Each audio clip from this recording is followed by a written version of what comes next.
So I've been avoiding Milo Stewart for a long time because she's just a kid who's been heavily brainwashed. Also, I don't particularly feel like banging my head up against a wall right now. But she's 18 now, and she's kind of been the elephant in the room whenever I'm coming up with ideas for videos. So let's get right into this video. Cute and canny, more than just one out of many. The intro. Please stop this, Milo. Good morning, easily offended millennials. It has been a year since I did the gender tag for the very first time. The gender tag, of course, was created by Ashley Wild, and Ashley did this cool thing where she redid the gender tag a year after she made her first gender tag video, and I'm gonna do the same thing. Throughout the entire time, mostly that I've been on YouTube, I have been in the process of discovering my gender. Let's recap on what exactly exploring your gender was, shall we? Boyish, non-binary, fluid, polygender. Probably not a girl. I'm mostly like female and like other. I'm just like a gay guy. Why can't I be a gay guy? I am a polygender, gender fluid, etc. So you mean changing your gender whenever you want to sound like a special snowflake, right? But now, for the first time, I feel super confident with how I identify as a whole. Your gender isn't your identity, it's your brain. That's why transgender people transition to the opposite sex. You can identify as whatever you want, but that doesn't mean you actually have the brain of that thing. Person. Like, I've never felt this confident and this comfortable just being me and like knowing who I am before. So I want to document and share that. I anticipate that my perception of my gender will probably not have as great of changes or fluctuations in the future, although gender is fluid and it does change over time. There's no evidence that this is a thing, and it doesn't make sense scientifically speaking. If people don't have genitals that change all the time, why would the sex of their brain change all the time? I feel like this video will probably be a good representation of my gender. How do you self-identify your gender, and what does that definition mean to you? I identify as non-binary, meaning that I don't identify as entirely male or entirely female. You can identify as non-binary all you want. That's all it is, your identity. People shouldn't have to change for you because of something that you chose. We'll come back to this in a second. However, I also believe that non-binary falls underneath the transgender umbrella. So I identify as both transgender and non-binary. This is the part where I get really, really angry. All this non-binary nonsense already makes transgender people look bad. But claiming that you are transgender because you're a girl with short hair is a whole nother level of outright appropriation. And yes, this is actual appropriation of the experiences of trans people. There is no evidence that non-binary is anything outside of people trying to be quirky and slapping a label onto themselves. There is, however, plenty of evidence that transgender people have brains closer to that of the opposite sex than of the one that they were born as. And even if there is evidence for non-binary brains, that's still not the same thing as being transgender. You can't transition to non-binary. And there are only two genders regardless, just like there are only two sexes. I'm pretty sure that you, Milo, don't have a non-binary brain, even if there is such a thing, considering you look, talk, and act like a girl all the time and make no effort to present as anything other than a girl. Have you actually met an actual trans person in real life, Milo? Because I will tell you that trans men look like men and trans women look like women, even if they don't really pass that well. You look like a girl. When I first saw that video of you that went viral, I honestly thought for a second you must be a trans woman who passed well. But instead you're a girl with a female body. So guess what that makes you, Milo? Not trans. I couldn't care less what you identify as. You are part of the reason the LGBT community is a total joke by now. You are not trans. Sorry about that, guys. I just had to get that out there. Transgender, meaning someone who identifies as a gender other than the one they were assigned at birth. I don't care what sociological definition you want to use, Milo. The fact remains that identity means nothing, even this world of crazy identity politics. You know what does mean something? Your brain. And the fact that you're perfectly fine with your female body indicates that you have a female brain. I used to feel like it was super important to pinpoint a label that just completely, perfectly described my gender. But since then, I realized that finding a label that entirely perfectly describes my experience with gender is not possible. Oh, look at you, you special snowflake. You don't fit labels. You're in a special snowflake among the tumbleweenies with serious label fetishes. I'm gonna make a comparison between my gender and clouds. Of course, cloud is not a gender. Since you're the kind of person who thinks literally every identity is valid, why couldn't cloud be a gender? See, this is the problem I have with this crazy gender identities thing. Where do you draw the line?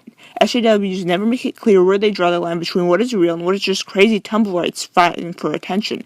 You know where I draw the line?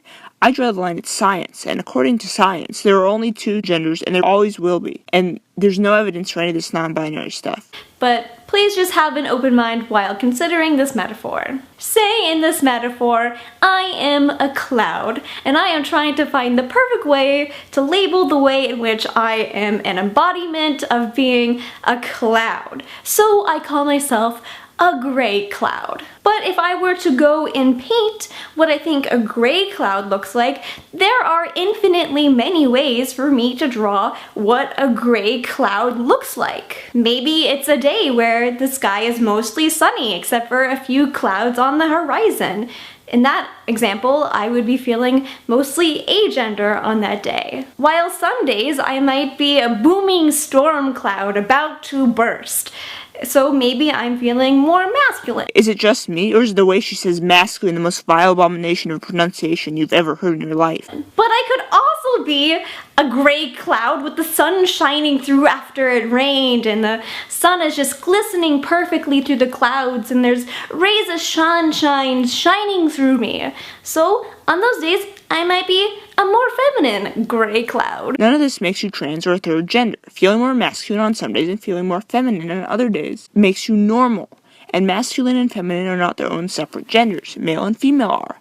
I hate how these people always have to make being normal an abnormal thing. Are you really that desperate to be special? This kind of sounds like I'm trying to impose gender roles on clouds, but I'm not. I'm honestly not. Please no.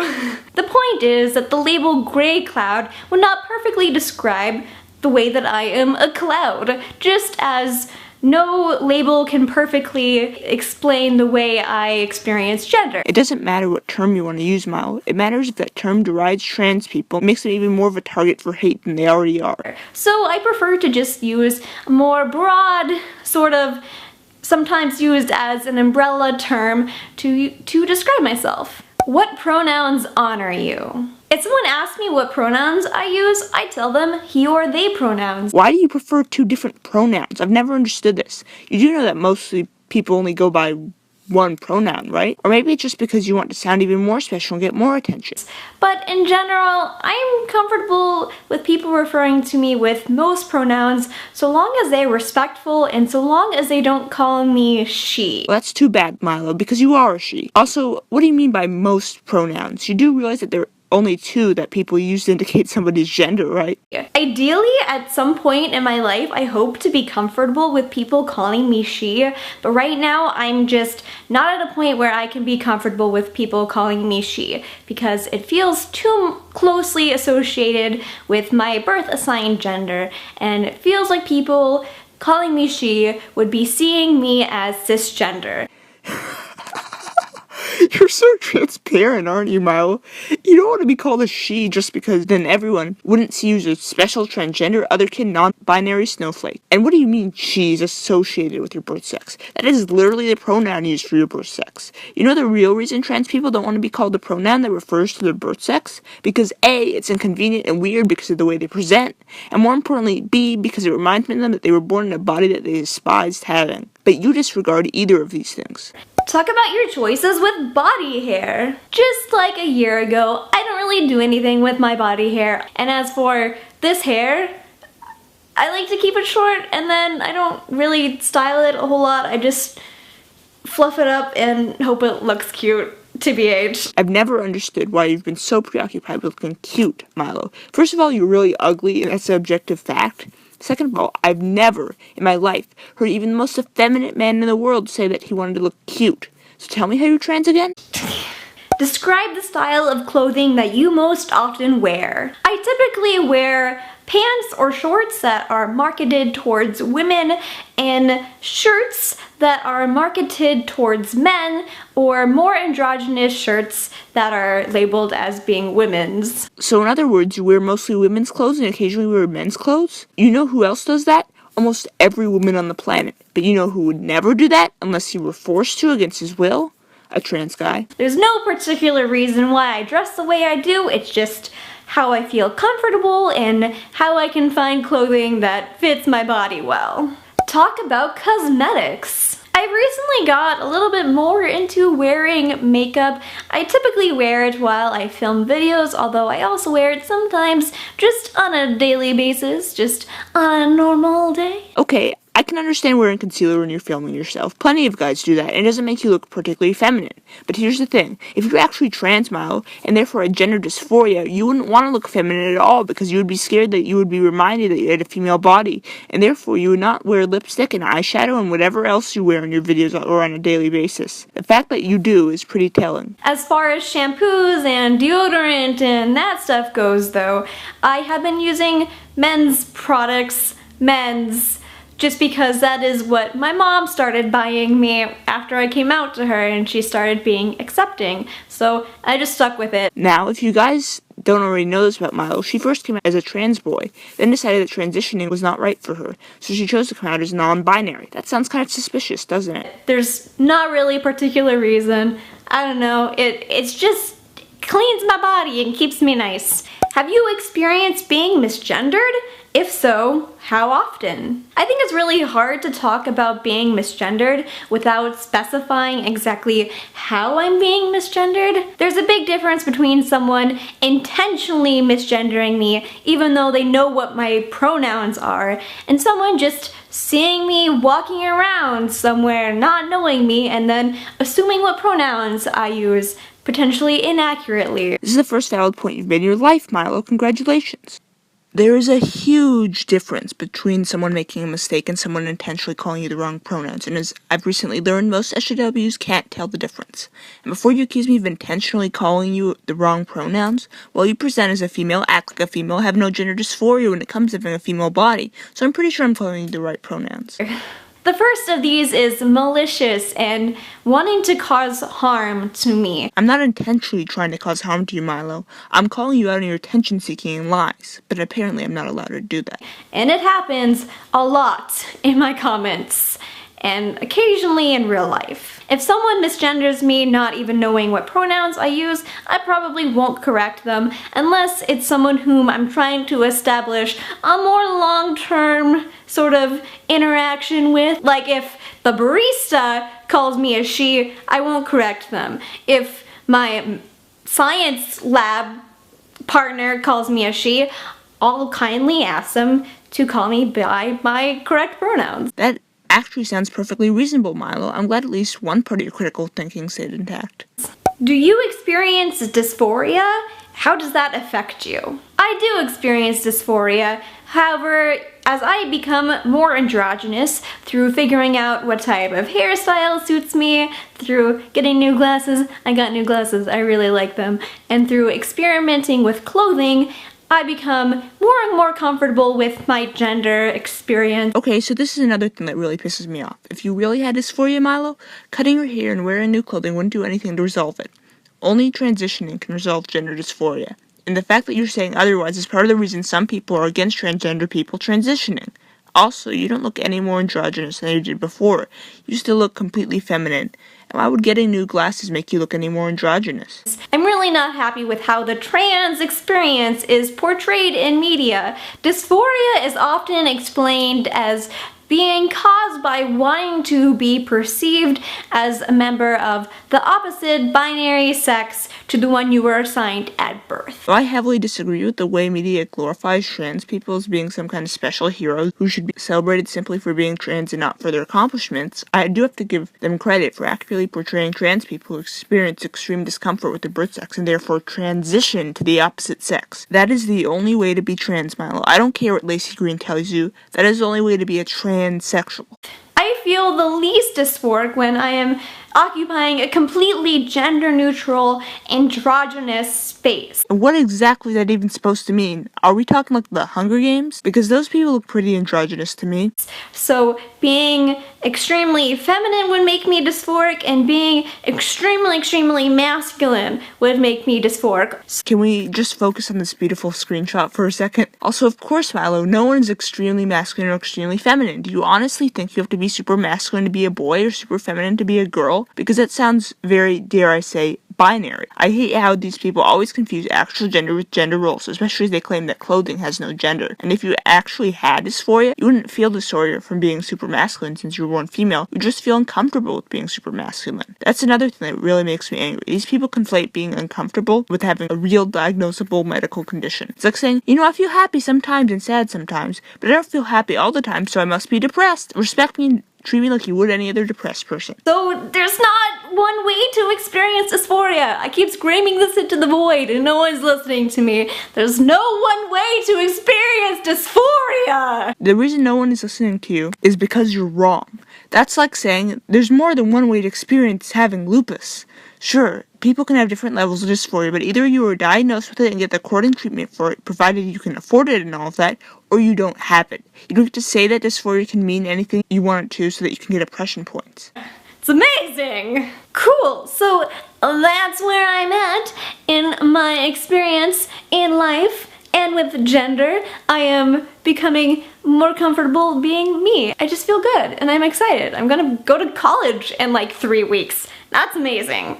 So many more amazing things to be concerned about in my life than what label I need. Labels are good for some. They were causing anxiety for me, so non-binary. I'm non-binary. Cool. Thanks.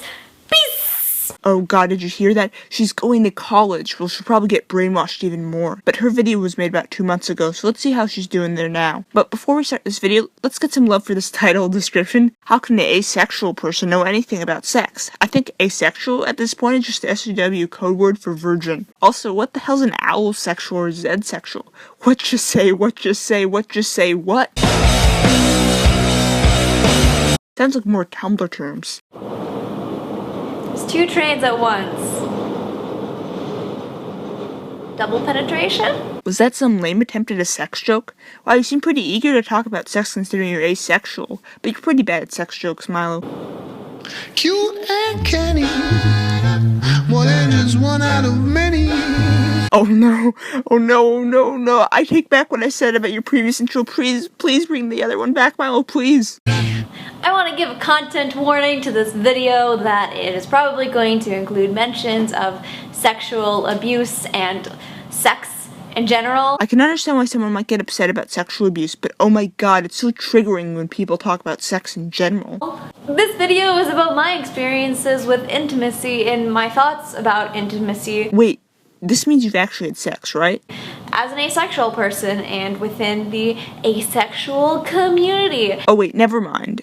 By the way, why are you wearing lab goggles around your neck? Because where else is a better place to talk about sex than on a college dorm bed? Because I love thinking about all the people who have probably had sex on this bed. Am I right? If anyone out there is thinking of commenting something like, oh, you're not asexual, you just have a low libido, or blank experience with attraction just means that you're dealing with trauma, thanks, but you can leave. I have doctors and therapists that I pay to tell me about my life and my health and stuff, and I don't need your unprofessional ass opinion.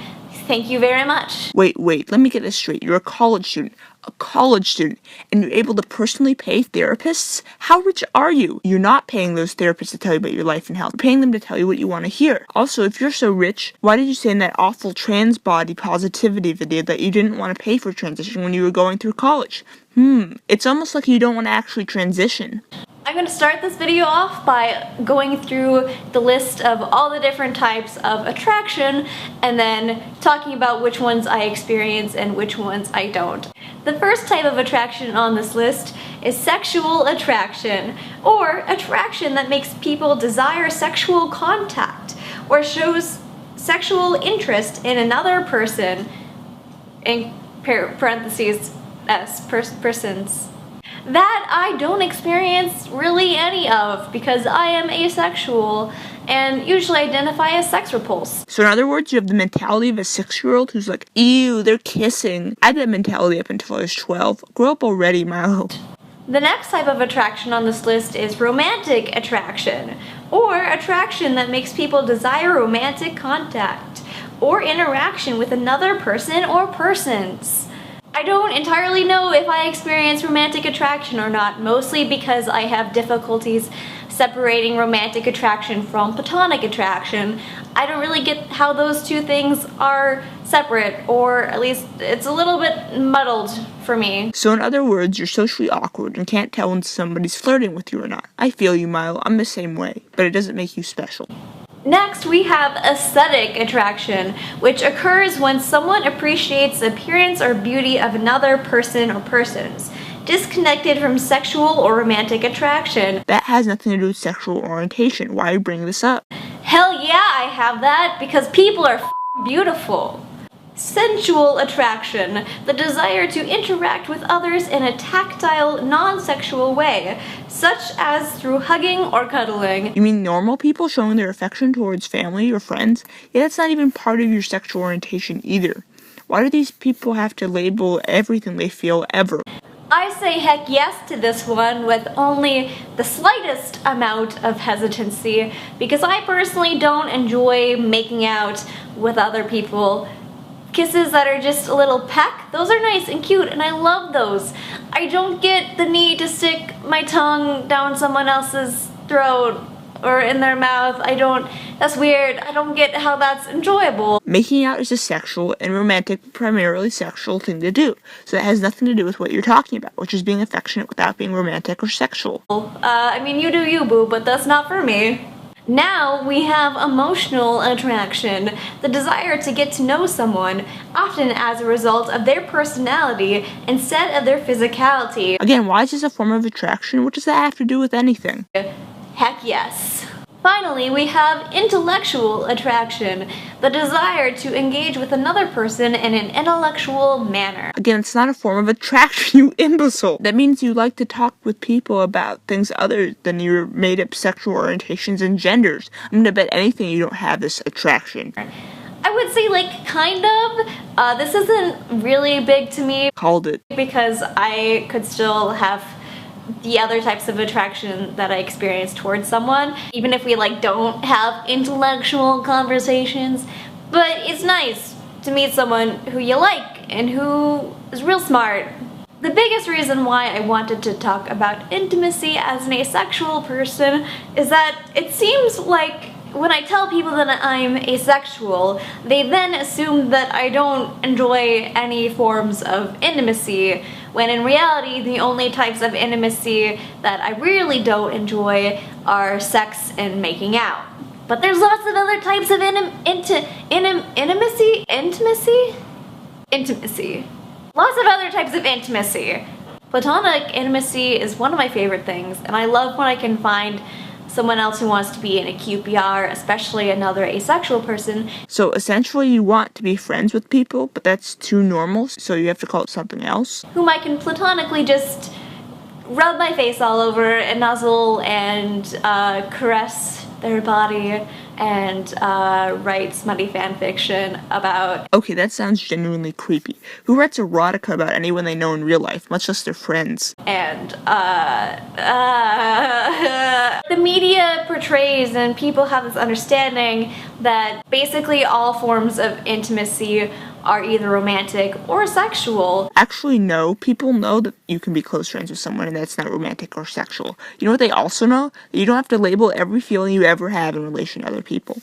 And I want to change that perspective. For example, I have a friend group in which we hang out and we do like fun things, but then, you know, we also like hang out late at night sometimes and like massage each other's butts or like spank each other's butts. We cuddle loads. And that's fine, and I can understand that that's platonic. However, it's funny you consider yourself to be trans, considering I've only ever heard groups of friends who are girls do that with each other. Not that that's a bad thing, but the whole platonic affection thing seems to be something that only women do. I mean, there's the occasional bro hug, but that's about it. Oh, also, did you get a new haircut, Milo? I've actually got to say, it does look better than your previous one. At least that's one improvement. All platonically. Completely platonically, and it is my favorite thing ever. Get yourself a platonic friend group where you can just be absolute sluts with each other. Oh my god, Milo, you said the word slut. I'm so triggered. But honestly, I'm glad the people who brainwashed you didn't get to that part of your mind either. But be warned, Milo, you're probably going to face an onslaught of blue-haired girls with nose piercings from your college campus for saying that. Because that's amazing. I'm now going to take some questions from Twitter. Oh god, Milo, please stop doing that. These are all going to be anonymous because some people messaged me privately asking to be anonymous, so I'm just going to keep them all anonymous. One individual asked me, do you ever wish you were not asexual? Sometimes people try to say, oh, you're so lucky for being asexual because then you don't have to worry about sexual relationships. And other people are like, oh my god, I'm so sorry, you're asexual, you're missing out on one of the greatest parts of life. I'm personally extremely happy with being asexual. I feel a lot of ace pride. Of course you feel pride for something really arbitrary that you can't control. Of course you do. It's not that being asexual is necessarily any easier or harder than other sexual orientations. I never understand why asexual is being considered sexual orientation. Isn't the whole point of it is that it's not a sexual orientation? I also don't understand how people say that their gender is no gender, that they identify as multiple genders. If you have no gender or multiple genders, how is that a gender? Other than the fact that we can face discrimination. Give me one example of someone being discriminated against for being asexual. But you know who does get discriminated against for their sexual orientation? Straight people, thanks to people like you. It's just a different way of experiencing or not experiencing attraction. I thought the whole point of being asexual is that you don't experience sexual attraction. Someone asked me to bring up asexuality as a result of trauma and whether that's as valid as being asexual from the get-go. To me, the answer is obviously yes, you can be asexual and have experienced sexual trauma before or after you came out. So, that was your mention of sexual abuse? Wow, that was so triggering. It definitely warranted a warning. Also, why would you need to come out as asexual? It makes no sense unless, of course, you just want to get attention for it. And still be asexual. I am of the opinion that human sexuality is fluid and it doesn't just remain at one fixed point throughout your entire life. Or it can, but it doesn't have to. It's fine for your perception of your orientation to change or for you to figure out things after having different experiences. I think that's a-okay. This is not to say that all asexuals have experienced sexual trauma or that sexual trauma is necessarily the cause of asexuality, because asexuality is its own orientation, but it's possible to be asexual and also experience sexual trauma and sexual abuse, just as it's possible to be any other type of orientation and experience trauma. Another question from Twitter. How do you know that you are ace and don't just have a low libido? What is sexual attraction? Is it just wanting to have sex with a person, or is it looking at them and BAM! It means wanting to have sex with the person, therefore fulfill your sexual urges. You said yourself when you defined it. And that's a good question, actually. How do you know you don't just have a low libido and not an entirely new sexual orientation, which doesn't even make sense if you're supposedly asexual? Your thoughts turn to sex? I feel like I am a spectrum that I can't really decide. Of course, it always has to be a spectrum. Why is every single thing a spectrum to these people? When my libido is high, it isn't hard to fantasize about a specific person, but the entire rest of the time it is just aesthetic or romantic attraction. Humans are complicated, and I think a lot of identity policing, especially inside of the LGBT community. Actually, LGBT people aren't trying to police each other's identities. They're calling out the SJWs who lie to get attention to make real LGBT people look bad. And you didn't say LGBTQIPPD XYZ+++, Milo. Even more blue-haired harpies are gonna come after you now. Has to do with the fact that people think you can't be more than one thing at the same time. But humans are complicated, and we're a bunch of different things put together. You can be both asexual and have a low libido, or choose not to have sex. Aren't they more or less the same thing? I mean, some people choose not to have sex because of their religion or something, but the only reason most people choose not to be sex is because they have a low libido. I'm going to read a description of sexual attraction that I will link down below, along with all the other things that I have cited in this video. What makes you sexual is sexual attraction to others, and a desire, a need for partnered sex. The problem with this definition is that the reason people want to have partnered sex is so that they can fulfill sexual urges, which they've evolved in order to motivate them to propagate their species. I'll return to this in a minute.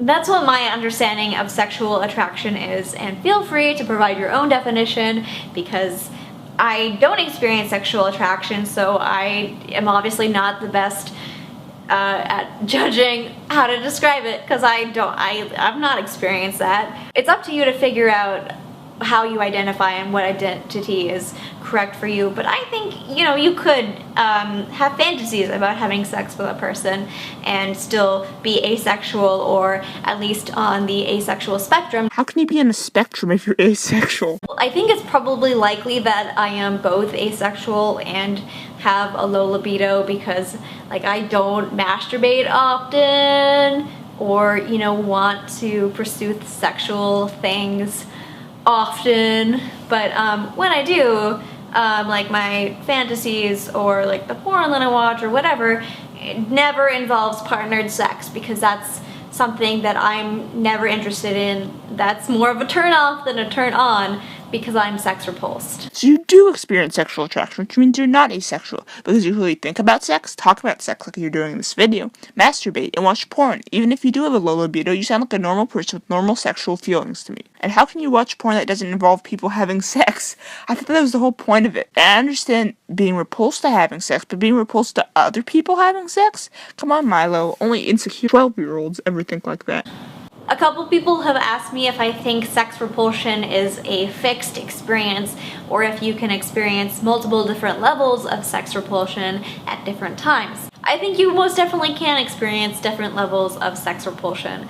I think it's possible to be sex repulsed but then get to a place where you're more comfortable with sex, or even if you may not enjoy it, you may be able to get to a place where you can have it in order to please a partner.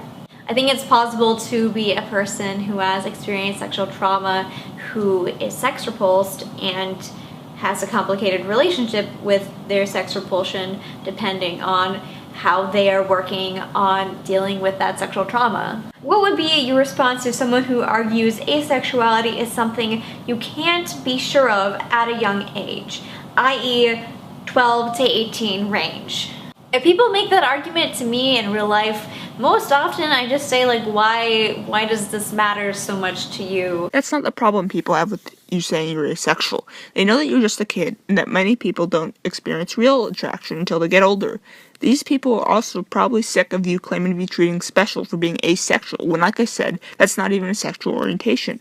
Like, it's how I experience, how I feel. It doesn't really have any impact on you, and it's possible for my identity to change, or anyone else's identity to change.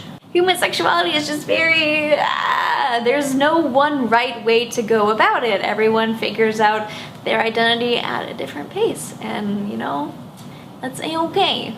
As always, leave your thoughts in the comment section. Thank you for watching, and peace! What is with the peace thing? It seems like that's just another annoying Miloism. Anyway, I'm glad I'm finally done with this cancer. To summarize, Milo, you're an insult to trans people and to LGBT people in general. You have no idea what you're talking about when it comes to gender or sexual orientation.